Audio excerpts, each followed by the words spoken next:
The release of 5.8 trillion shillings brings the total to Uganda shillings 12.074 trillion that has been released to date and amounts to 53% of the approved financial year budget. No accounting officer should cite an excuse of not paying people on the 28th of every month. Number two, accounting officers must prioritize payment of service providers on time and avoid accumulation of arrears.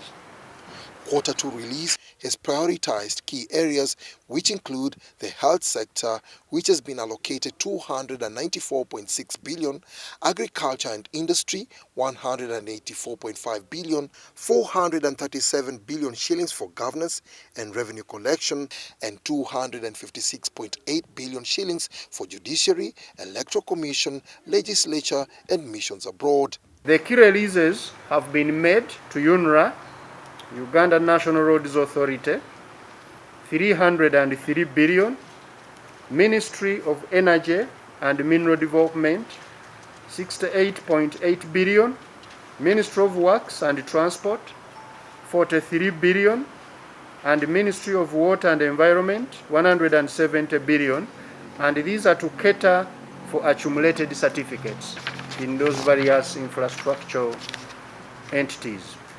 Despite the economic challenges caused by the COVID-19 pandemic, government reiterates its commitment to maintain macroeconomic stability. And I would want the entire country to know, including people in local governments and everywhere, the budget is going to be reviewed and ensure that money goes to where the priorities are.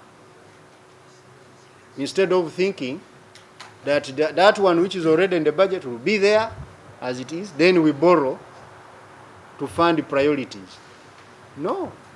So far, the performance of the economy indicates steady recovery following the partial reopening, as shown by high-frequency indicators of economic activity.